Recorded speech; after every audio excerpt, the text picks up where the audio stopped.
is, running it down on these niggas. Sex, drugs, money, and murder, my nigga. You know how we did it, my nigga. Still be painting them bitches, my nigga. Ripping that roll and fucking your bitches. Sex, drugs, money, and murder. Sex, drugs, money, and murder. Sex, drugs, money, and murder. Sex, drugs, money, and murder. Niggas, they never gon' hurt you. Niggas, they never will hurt you. Sex, drugs, money, and murder. Sex, drugs, money, I was and trained murder. how the traps right, understand how to get that. Ran down on them niggas with a flip back. Knew I never seen another nigga live like that. I was still getting stacks back. Had to fuck around getting them packs back. Niggas. It's debate night, but we're not in Milwaukee.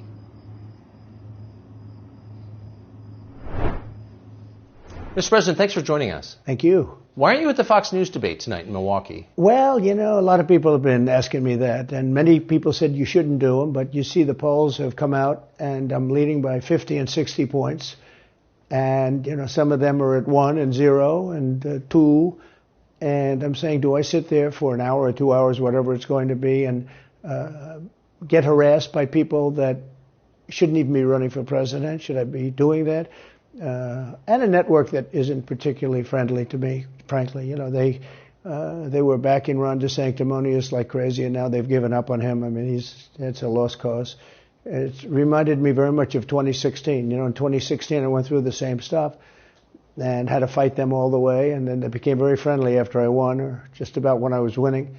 But I just felt it would be more appropriate not to do the debate. I don't think it's right to do it. If you're leading by 50, 60, I have one problem leading by 70 points, and I'm saying, why am I doing it? And I'm going to have 8 people, 10 people, whoever made the debate, I don't know how many it is, but I'm going to have all these people screaming at me, shouting questions at me, all of which I love answering, I love doing, but it doesn't make sense to do them. So I've taken a pass, as you probably noticed. Well, I did. I'm grateful that you did. It's interesting, though, because you spent a lot of your career in television. Yeah. You had a top show in television on NBC. But you don't feel the need now running for president to do television, obviously. Do you think television is declining? Well, according to a poll that I guess we just saw, it just came out where it's down like 30, 35%, but I think they were referring to cable. I think cable's down because it's lost credibility. MSNBC, or as they say, MSDNC, is so bad. It's so wrong what they write and what they do and what they say. It's fake news, as I said. I think I came up with that term. I hope I did, because it's a good one. It's not tough enough anymore. It's corrupt news. You know, really what you do is call it corrupt news, but somehow that doesn't play as nicely. But it is corrupt news. So you have MSNBC and you have CNN, who's absolutely doing no ratings at all. I mean, they're dead. But they're doing none because they don't have credibility. They really don't have credibility. Fox is way down, as you know. And the good old days are long ago. I will say this, it could come back, but they just don't have a lot of credibility, Tucker. You know that perhaps better than anybody. I think it was a terrible move getting rid of you. You were number one on television, and all of a sudden we're doing this interview, but we'll get bigger ratings using this crazy forum that you're using than probably the debate or competition. When you say there are people on stage who shouldn't be running for president, who do you mean? Well, I don't want to really use names, but it wouldn't matter too much. A guy like, I call him Ada Hutchinson. It's Asa, but I call him Ada. Why do you call him Ada? I could tell you, but I don't want to get myself in a little trouble. But he's weak and pathetic, and he was, I never understood the guy, never knew him. He was the governor of Arkansas, not a very popular guy. I don't know how but that state is such a great state. The people are so incredible in that state, and they love me and I love them. How does this guy get elected governor of Arkansas? But he's nasty always, and has been. A guy like Chris Christie, the guy left with a 8%, think of it, 8% approval rating in New Jersey. Now he's running for president, and he runs solely on the basis, let's get Trump. He's like a savage maniac. He's like a lunatic. And that's all he talks about. His poll numbers are very, very low. He's about 2%. What's he like? You know him well. No, I've been friendly with him over the years, but I couldn't give him a job because I just never trusted him very much. I was just never one of his people that really trusted him. I never gave him the job, and that's one of the reasons he feels so hurt and so betrayed. And I understand that. I really do. I understand it, but I never gave him. He wanted to be different things. He was looking at different elements of the administration, and I decided I didn't want to do it. And now I'm glad I did, because you see, but we had some great people. I had great people. We'll have even better people if we do this, because now I know Washington. Before I didn't know Washington. He can't lift his feet out of the grass. It's only 2 inches at the White House, right? That's not a lot. But you watch him, and it looks like he's walking on toothpicks. So, and then you see him on the beach where he can't lift a chair. Those chairs are meant to be light, right? They're like 2 ounces. Yeah. You lift them up. He can't lift the chair. He can't walk to the chair. And I don't know what they're doing with the beach. This beach is seeming to play a big role, but they love pictures of him on the beach. I think he looks terrible on the beach. He looks terrible on the beach. Skinny legs. Well, he can't walk through the sand. Sand is not that easy to walk through, but when he walks through it, he can't walk through the sand. And there's somebody in there that thinks he looks fabulous at the beach. I think he looks horrible at the beach. Plus, the beach doesn't represent what a president's supposed to be doing. You're supposed to be working. You're supposed to be getting us out of that horrible, horrible war that we're very much involved in with Russia and Ukraine. You could do that. You could do that very easily. I believe you could do that I don't believe he could do it, because he's just incompetent. But that's a war that should end immediately, not because of one side or the other, because hundreds of thousands of people are being killed. Can you imagine you're in an apartment house and rockets are going into that building and blowing it up and knocking it down? And why should anybody, human beings, these are human, whether they're Russian or Ukrainian or whatever they are, it's got to be stopped. And it can't be stopped very easily. It would have never started. If I were president, it would have never started, essentially. But the big ones, and the bigger, the tougher the leader. It's like sort of, I guess maybe that's the way it's supposed to be. But I got to know President Xi of China and Putin and Kim Jong-un, North Korea. Did a great job with North Korea, kept us out of a nuclear war. We would have 40,000 dead soldiers right now. They'd drop a nuke right on top of the military base. But we have 40,000 soldiers over there. And I did great. I got along with them great. That's a positive. The press said, he said nice things about Kim Jong-un. I also said horrible things at the beginning. Horrible enough that he wanted to talk. And we talked, and we met in Singapore. We met actually twice. And we had unbelievable meetings. I know him very well. We were in great shape with him. What do you think he and Xi and Putin think of Biden? I think they can't believe it. I think they probably say this is some kind of a system. They had great respect for our country. They respected me. They had great respect for our country when I was there. Every one of them. Look, if you go to North Korea, you take a look at what happened. The Olympics was dead. South Korea spent billions on the Olympics. Nobody was going to go. They didn't want to get blown up. They called me and they said, we are going to let the Olympics proceed. This is North Korea. I said, you should go into the Olympics. Put your athletes in. It wasn't like, they were big on athletes because, famine. But they went in and they actually participated. And within about 2 days, the entire thing was sold out. And if it wasn't me, that would have never happened. But I got along very well with him, and that's a positive thing. He does have massive nuclear power, by the way. And if Hillary would have gotten in, or if the Obama thought process continued, it would have been a nuclear war, absolutely, with North Korea. He was expecting to go into a war, and it would have been a nuclear war. So do you think the rest of the world looks on at Biden and thinks someone else has got to be running the government? Well, somebody else has to be. I don't think he's capable of doing anything. Look, when I debated him, I said, how come, and this was in front of probably not a friend of yours, Chris Wallace. He was the moderator. Not a friend. I said, why is it he wants to be Mike, but he doesn't have the talent? It's one of those bitchy little man. He wanted to be his father, but he didn't have the talent of his father was great. His father, a little fussy man. His father interviewed me in 60 Minutes. It was actually a 10. Can you believe it? I totally. His father had talent, at least. I may have been the only guy that he gave a good 60 Minutes to. He was rough. Really? His father was tough. He was great, though. He was great at what he did. But Chris Wallace was so upset. He was guarding this guy who wouldn't do a show, by the way. He wouldn't do. I figured. I didn't mind Chris Wallace because Biden wouldn't do a show. And it was very obvious. He kept asking him, but he wouldn't do the show. So I figured he's got to like me. But he came from a different planet. But remember when I asked the question, why is it that the mayor of Moscow's wife is allowed to give you $3.5 million, not Don't forget, that was brought up. Now it's brought up all the time, but that was brought up by me long before anyone ever heard of it. I said, the mayor of Moscow's wife giving you $3.5 million. What did you do to deserve $3.5 million? To Biden. And Chris Wallace said, this has nothing to do with the debate. I mean, he got in the way of the question. No, it was crazy. And I said, well, wait a minute. He got $3.5 million from the mayor of Moscow's wife. Now, people forget that, but if you go back and take a look, you will see. And Chris Wallace didn't want me to ask that question. I said, I think it's a very appropriate question.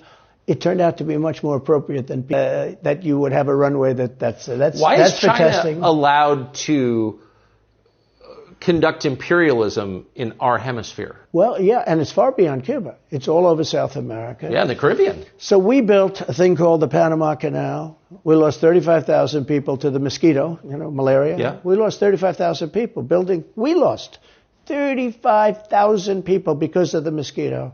Vicious. They had to build under nets. It was one of the true great wonders of the world. As he said, one of the 9 wonders of the world. No, it was one of the 7. This happened a little while ago, It says 9 wonders of the world. You could make 9 wonders. He would have been better off if he stuck with the 9 and just said, yeah, I think it's 9.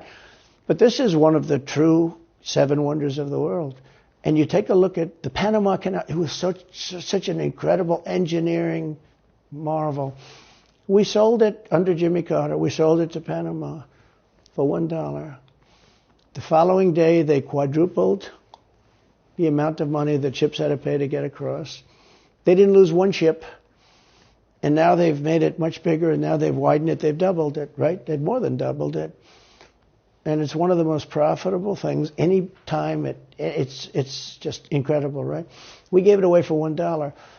China now controls it. They actually control the Panama Canal. They run it. They control it.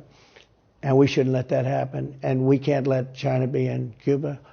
And they'll get out. If I'm president, they'll get out. Because I had a very good relationship with President Xi, but he respected this country. He respected me. And he'll get out. And we can't let them run the Panama Canal. We built the Panama Canal. Should have never been given to Panama. We should have had it.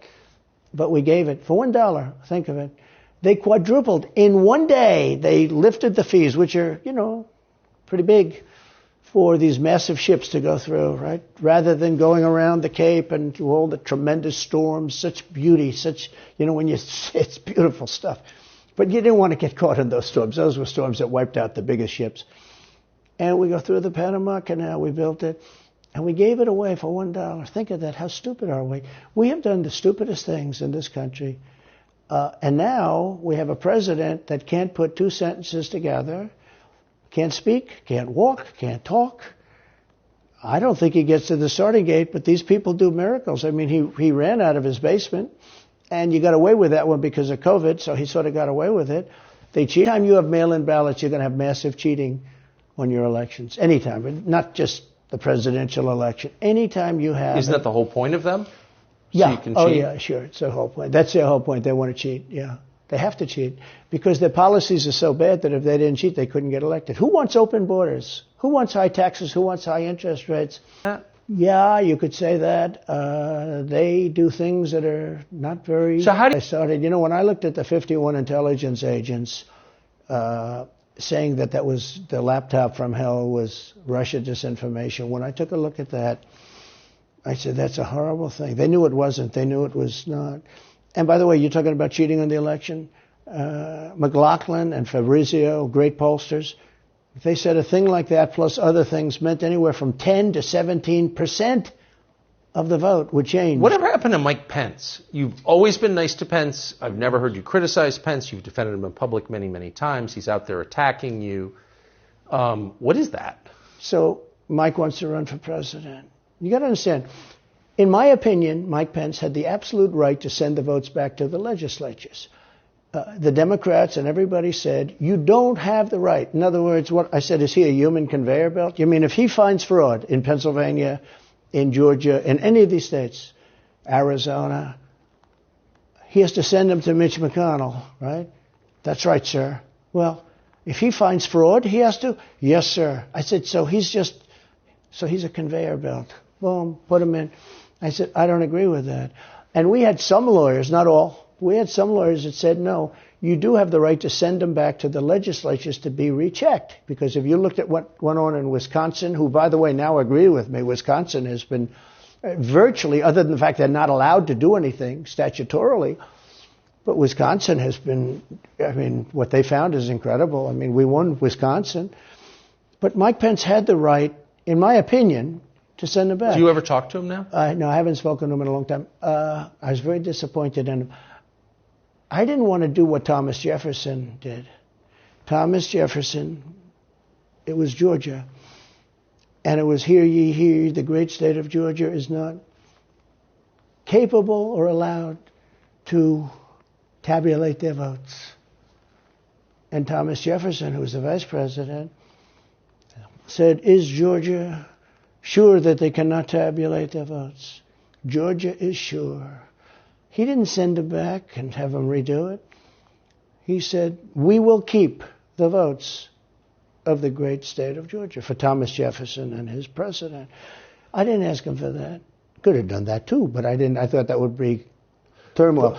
I asked him to send him back to his legislature, to the legislatures, you know, in Wisconsin, let's say. But why didn't he? I mean, you'd worked together for 4 years. You're the president. He's VP.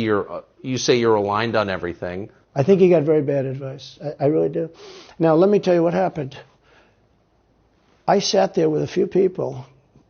I think his lawyer was in the room too. His lawyer was very much against it. There were other lawyers that felt you could do it. It was one of those things. I think you could have done it. I think you can always do something if you see fraud or if you see problems. But it's very interesting. So after the election was over, the rhinos got together with the Democrats and they redid the election, so you couldn't do it anymore. So then I called the people. I said, so in other words, you're saying I was right. You could do it. Yes, you could do it. In other words, they took the Voting Act and they redid it so the vice president no longer has the power to do what I said he could do. So when that happened, I said, wow. And you know, you'd look some of these Democrats in the eye and they'd say, he has absolutely no right to do it. And immediately after the election, they met rhinos, could name them all, and Democrats, and they approved legislation that takes away the right of the vice president to do it. So I said, so you're saying I was right. The vice president did have the right to do it, and they said, yes, he did. So if you're saying they stole it from you last time, why wouldn't they do the same this time? Oh, well, they'll try. They're going to be trying, yeah. And not only me, you know. Look, DeSantis is out. I think he's gone. So he was at a level. People have figured him out. He's gone. But if somebody else got in, other than me, they'll go at him just as viciously as they did me. These people are sick. They will go after them. And a lot of people say they won't be able to hold up.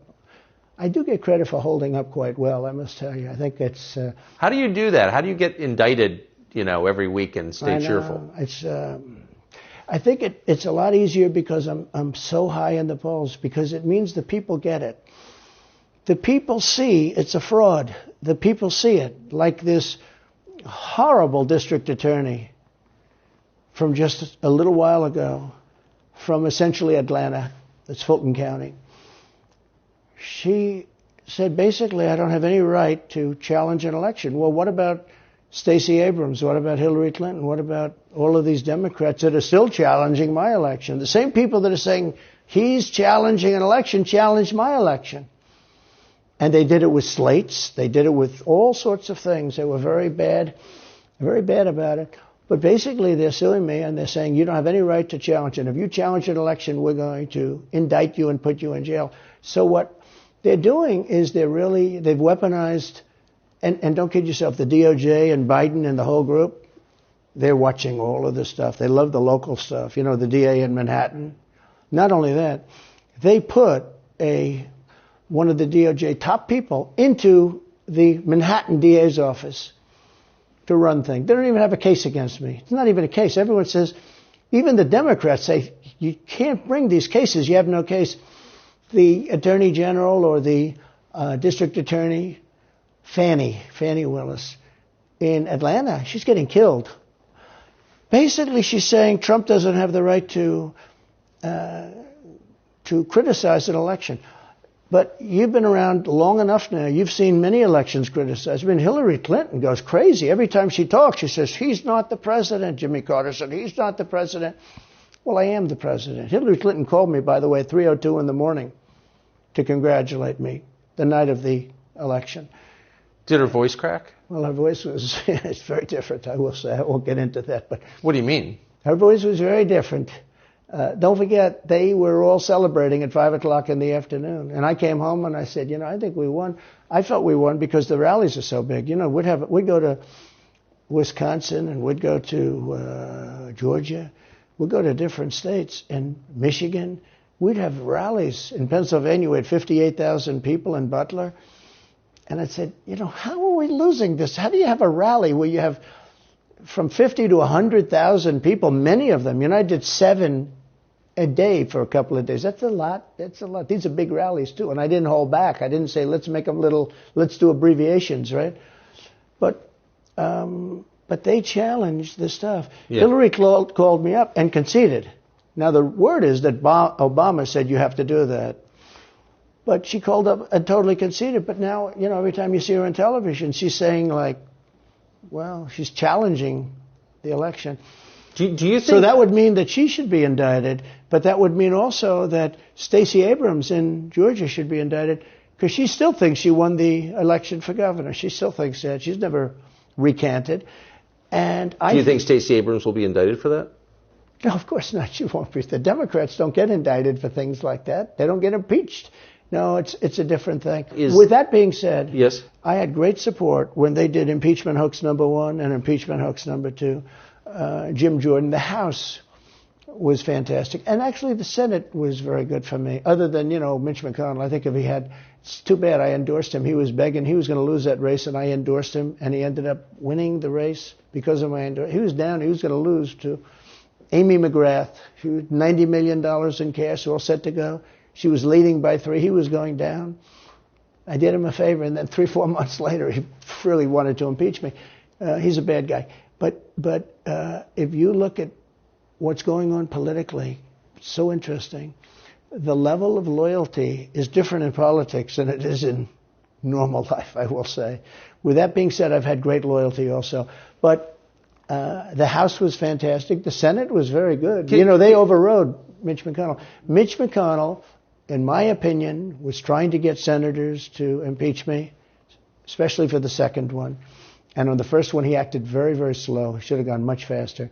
But Mitch McConnell wanted to, and the senators went up to him, guys that are subservient to him because he gives money. He gives them money. He gives them a lot of money. He raises some money and he gives it to them, and therefore they do what he said. That's the only form of leadership he's got. So last question. If you're elected president again, what's your number one priority? When you ran last time, you said, I will build a wall. This time, your bottom line top promise to the country. So you can do numerous things at the same time. Of course. But let's say number 1 is a border.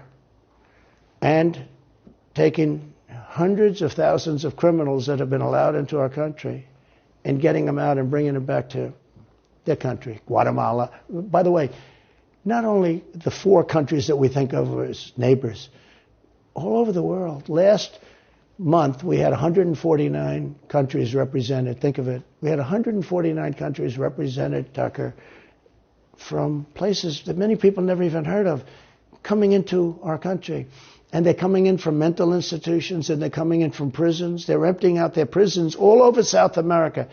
They're emptying out their mental institutions. Terrorists are pouring into our country. We have no idea. I had the strongest border in the history of our country, and I built almost 500 miles of wall. They like to say, oh, was it less? No. I built 500 miles. In fact, if you check with the authorities on the border, we built almost 500 miles of wall. And I had another 200 that I was going to build. It's like water. It seeks. And we're going to build another 200. We built it. It was all set to go. All they had to do was install it. It would have taken 3 weeks. And that's when I found out. I said, I think these people actually want open borders. The first thing I would do would be I would seal up the border good and tight, except for people that want to come in legally. Do you think we're moving towards civil war? There's tremendous passion and there's tremendous love. January 6th was a very interesting day because they don't report it properly. I believe it was the largest crowd I've ever spoken before. And you know some of the crowds I've spoken before. And like July 4th on the Mall, I think they had 1 million people there. But I think that the biggest crowd I've ever spoken before was on January 6th. And people that were in that crowd, a very, very small group of people, and we said patriotically and peacefully and patriotically, right? Nobody ever says that. Go peacefully and patriotically. But people that were in that crowd that day, very small group of people, went down there, and then there are a lot of scenarios that we can talk about. But people in that crowd said it was the most beautiful day they've ever experienced. There was love in that crowd. There was love and unity. I have never seen such spirit and such passion and such love. And I've also never seen simultaneously and from the same people such hatred of what they've done to our country. So do you think it's possible that there's open conflict? We seem to be moving towards something. I don't know, because I don't know what it, I can say this. There's a level of passion that I've never seen. There's a level of hatred that I've never seen, and that's probably a bad combination. Donald Trump, thank you. Thank you very much. Very much. Thank you. That is a bad combination, by the way. Bad combination. Thank you.